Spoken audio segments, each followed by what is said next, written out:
Terima kasih. Saya mencoba untuk menyampaikan atau mewakili sebahagian dari pengusaha, khususnya dalam kondisi COVID seperti ini.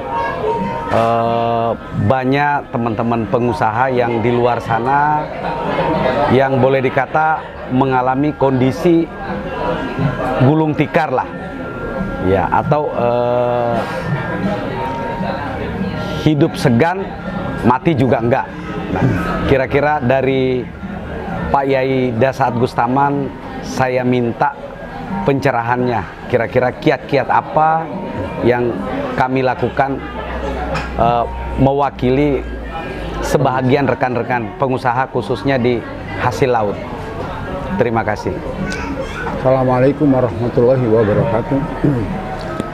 Ya, memang dalam sekarang ini kita mengalami satu musim yang namanya musim COVID, Corona, di mana memang yang tersebar di seluruh dunia.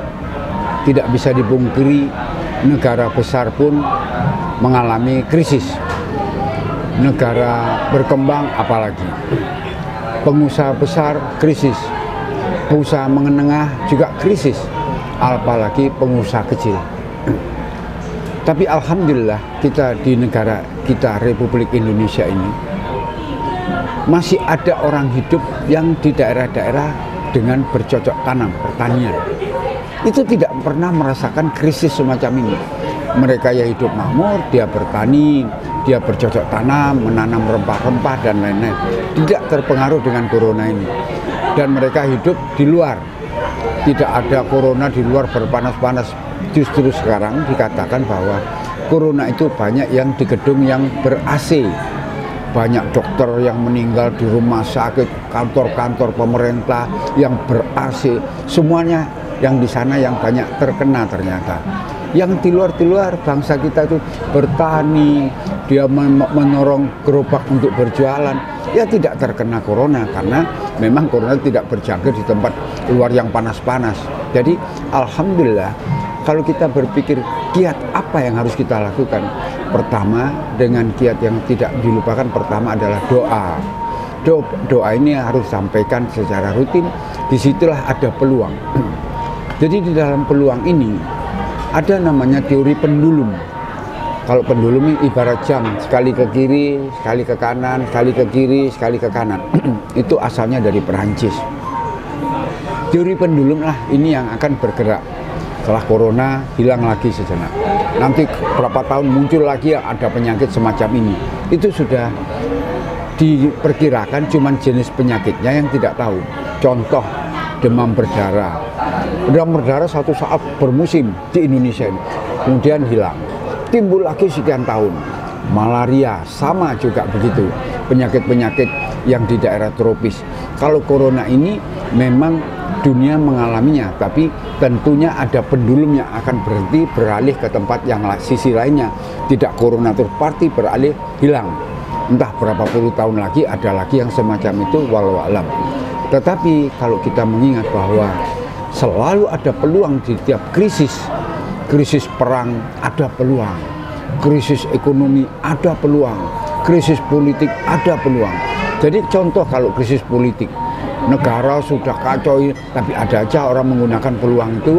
Dia bisa jadi kepala negara, bisa menjadi anggota DPR, itu peluangnya dia. Nah sekarang ini peluang apa di dalam COVID ini? Ya kita tetap bertahan dengan melihat kondisi pasar apa yang dibutuhkan, semacam sekarang kuliner. Terus kemudian kita juga menjual makanan secara online. Ternyata banyak yang sukses. Justru di situ tidak ada biaya yang dikeluarkan untuk menyewa restoran di tempat mal-mal, tapi cukup dia jualan dari rumahnya. Andai kata ini sudah terjadi semua, alangkah nikmatnya. Semua ibu rumah tangga cukup berjualan dari rumah. Tidak perlu dia menyewa tempat yang strategis mahal, pengeluarannya banyak. Dari rumah pun banyak sekarang yang ternyata kewalahan menjual produknya. Ada yang kewalahan menjual ayam gorengnya, ada yang kewalahan menjual kuenya. Ternyata ada. Tinggal sekarang yang kita perhatikan adalah masalah rasa. Kemudian ikan. Saya yakin di seluruh Indonesia, seluruh dunia ini orang makan ikan. Justru di Jepang itu bukan orang Jepang kalau tidak suka makan ikan, bukan orang Makassar kalau tidak suka makan ikan, orang Betawi juga suka makan ikan, orang Sumatera juga suka makan ikan. Nah, ikan ini didapat dengan mudah, tidak ada corona di laut itu, jadi bersih dia. Kemudian yang mengambil pun demikian, kita makan sebelum ikan dimasak juga dimasak sampai panas, tentunya tidak ada corona di situ. Nah, inilah namanya peluang. Cuma kita kan belum tahu siapa yang membutuhkan. Kalau semua negara membutuhkan ikan itu, nah tinggal kita mencari peluangnya, jenisnya, harganya, pengirimannya. Kalau dikatakan bahwa ikan itu terjangkit corona, tidaklah. Corona tidak nempel di situ karena itu jenis makanan yang sudah dibekukan, kemudian juga segar, ya, tidak ada. Yuk, corona itu nempelnya ke manusia, makhluk hidup yang namanya manusia. Kalau benda mati ikan itu tidak ke sana lah dia. Jadi ini semacam satu peluang. Tinggal kita berdoa memohon kehadirat Allah Subhanahu wa taala supaya kita itu benar-benar dapat dikabulkan doanya dengan peluang di dalam musim corona ini. Jangan lupa bahwa kita harus juga menjaga diri dari penyakit ini, tapi kita juga tidak perlu merasa takut kemana-mana karena penyakit ini. Justru sekarang ini banyak hal yang digunakan oleh orang-orang mencari peluang dengan menyalahgunakan kondisi ini. Jadi ada zaman dulu kira-kira 3 bulan yang lalu, masker itu dijual 15.000 satu lembar. Padahal itu 15.000 sudah dapat satu lusin bisa. Kemudian kaos tangan dijual 50.000 satu, face shield dijual 15.000 satu, padahal sekarang 1.500 sudah bisa.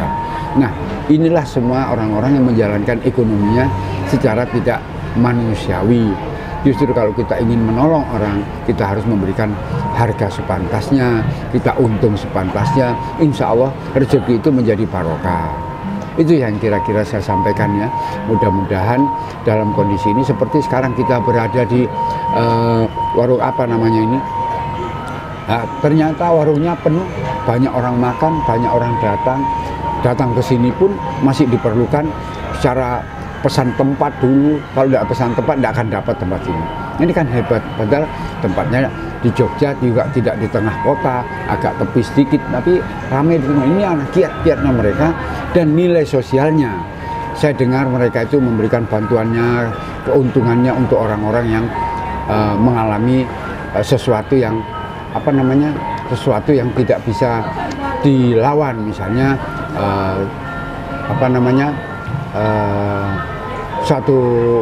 kalau kita katakan bahwa suatu musibah dari Allah itu juga tidak, karena Allah sudah lama ada begini. Nah, itulah disumbangkan semuanya, sebagian itu orang yang membutuhkan di dalam pandangannya yang pemiliknya. Mudah-mudahan Tuhan selalu memberikan barokah hidayah kepada pemiliknya yang baik ini, menyediakan tempat, menyediakan sarana, menyediakan menu yang baik untuk para pengunjungnya. Nah, kita berdoa mudah-mudahan ini juga bisa ditiru oleh teman-teman lain di tempat-tempat lain, di kota-kota lain. Ternyata masih ada orang yang sukses tidak terkena limbasnya corona, ya semacam itu. Itu saya kira cukup. Terima kasih apa yang disampaikan oleh Bapak Kiai Dasat Gustaman. Sepintas, ringkas tapi cukup padat untuk kita pahami bahwa kembali semua apa yang terjadi dalam kondisi saat ini bukan merupakan musibah dari Allah, tapi merupakan ujian untuk kita lebih mawas diri sebagai pengusaha yang tidak terlepas bahwa kita menyeimbangkan yang selama ini kita lebih banyak mengejar duniawi. Ya, sementara kita lupa untuk bahwa ada satu tujuan yang tidak pernah berakhir, yaitu akhirat. Makanya jadilah kita pengusaha mengubah dari sistem manajemen ekonomi konvensional menuju bisnis ekonomi yang bertasawuf. Terima kasih. Assalamualaikum warahmatullahi wabarakatuh. Waalaikumsalam warahmatullahi wabarakatuh.